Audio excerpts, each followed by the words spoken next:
और next move करते हैं हम फॉर्मली इसको देखते हैं, पूरे एक्ट को हम पढ़ेंगे, थोरली रीड करेंगे और सेक्शन बाय सेक्शन लेके चलेंगे। और जहां भी हमें इंपॉर्टेंट लगा हम केस लॉज भी प्रेजेंट करेंगे पाकिस्तान में, authoritative case laws. So stay with us. और अब हम स्टार्ट करते हैं प्रीएम्बल से।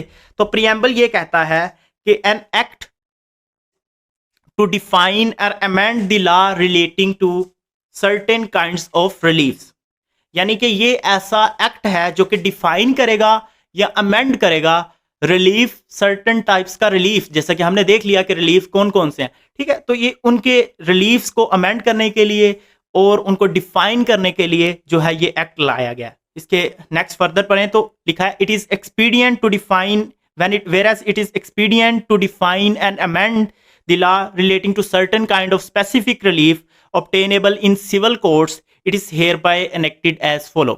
यानी कि एक ऐसा एक्ट जो कि सिविल कोर्ट्स में जो फाइल होने वाले ऐसे काइंड ऑफ रिलीफ के सूट हैं उनसे डील करेगा, उनको डिफाइन करेगा और उनको अमेंड करने का इख्तियार रखता है। तो ये हमने प्रीएम्बल ने ये बता दिया कि ये रिलीफ्स हैं जो कि हम कोर्ट से ले सकते हैं।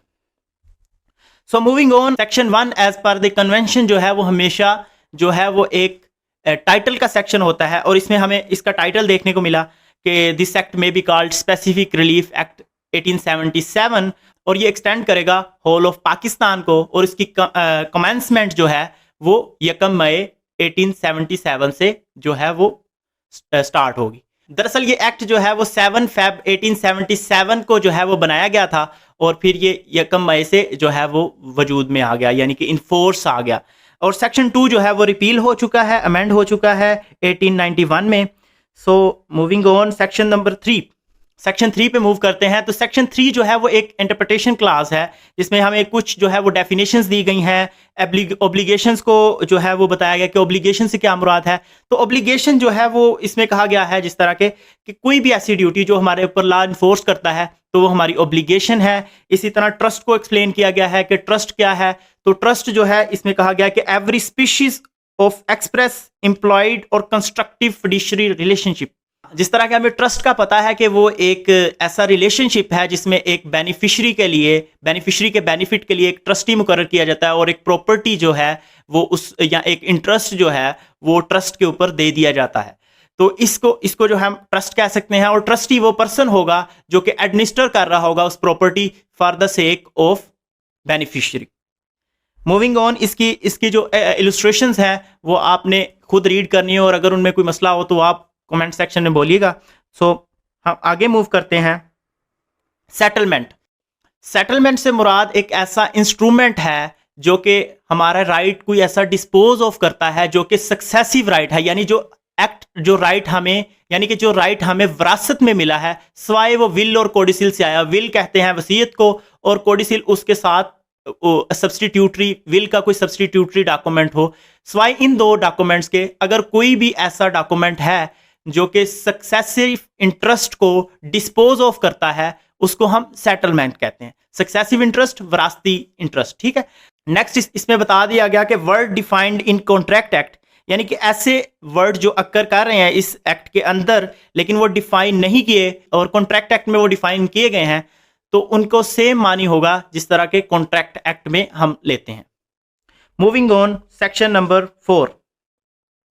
सेक्शन नंबर 4 जो है वो ये बताता है कि except where it is herein otherwise expressly enacted nothing in this act shall be deemed, यानी कि इन चीजों को ये एक्ट अफेक्ट नहीं करेगा। और उसमें आ गया to give any right to relief in respect of any agreement which is not a contract, यानी कि अगर कॉन्ट्रैक्ट कोई फॉर्मल है ही नहीं, सिर्फ एक एग्रीमेंट है, तो उसका राइट ऑफ रिलीफ ये एक्ट नहीं। इसका एक एक्सेप्शन दे दिया गया कि इस चीज को अफेक्ट नहीं करेगा कि अगर कोई ऐसा एग्रीमेंट जो कि कॉन्ट्रैक्ट नहीं है।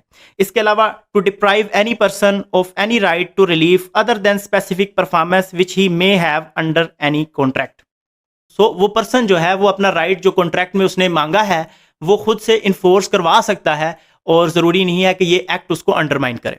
Next, to affect the operation of Indian registration act. So हम पाकिस्तान में है तो रजिस्ट्रेशन एक्ट जो है वो हमारे वाला, सो उसमें कहा गया कि रजिस्ट्रेशन एक्ट जो है उसकी जो डॉक्यूमेंट्स हैं उनके ऊपर जो इफेक्ट है उसको ये अंडरमाइन नहीं करेगा ये एक्ट।